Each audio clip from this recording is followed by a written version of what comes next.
G'day, it's Jamie, and welcome to Where's My Yowie. Today, I'm reading an old newspaper report about an Aboriginal Bunyip description from 1908, so we'll get into it. This was published in the Brisbane Courier on Saturday, the 29th of August, 1908, titled Shreds and Patches. This tiger story appears periodically in various Australian newspapers. The animal, or whatever it is, has been seen in Victoria, New South Wales and Queensland, but so far has resisted capture and defied bullets.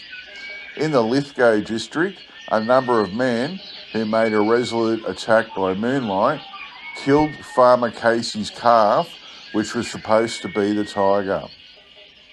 It is remarkable that although the animal is frequently seen, it never leaves any tracks by means of which it might be classified, apart altogether from its being followed. It may be a dragon with the power to soar through the air, or it may be a bunyip which lives in the alleged unfathomable depths of some Australian lagoons. Perhaps Mr. Meston may be able to throw some light on the question.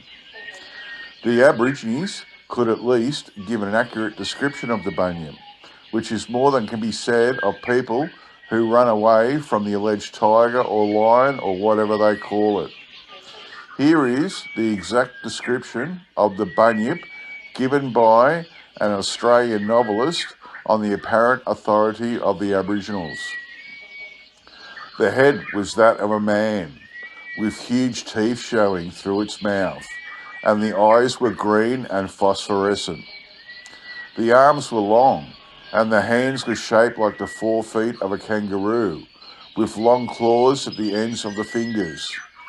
Below the waist, the limbs were formed like those of a crocodile, and there was an immense tail, frilled along the top with a double row of jagged plates, shaped and standing up like the teeth of a huge cross-cut saw. From the neck downward, the creature was covered with scales that glittered in the moonlight. The detailed description thus given shows the Aboriginals' marvellous powers of observation and suggests that the bunyip may be of the same species as the great sea serpent, which has been frequently sketched, photographed and sworn to by voracious mariners, but which so far has eluded capture. There is said to be a small dead specimen of the bunyip in the Queensland Museum at the exhibition building, but we are not aware whether it corresponds to the Aborigines' minute description of what a bunyip is or ought to be. In the interest of science, however, it may be suggested that the Royal Geographical Society should provide a subsidy for the investigation of Australian lagoons before all the bunyips are dead. The end. That's a really interesting story, this. I love the description of this bunyip thing. They're saying it's got the head of a man, it's got huge teeth, its eyes were green and phosphorescent, like glowing, its arms were long, and its hands were shaped like the 4 paws of a kangaroo, with long claws at the end of the fingers. Below the waist, the limbs were like those of a crocodile, and it had an immense tail that was like a crocodile's tail with the frilled along the top with jagged plates and stuff. And then from the neck downwards, I was saying it had scales that glittered in the moonlight. That's really interesting to me. I've done 2 stories previously. One was possible yowie sighting at Bundanoon, New South Wales in 1971. And that description's really similar of that creature to this one I'm doing now.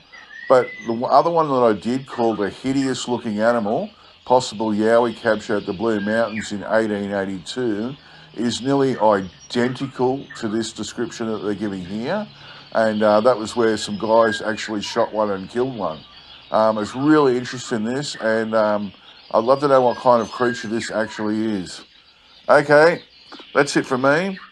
I'll get back to this all next time. Bye.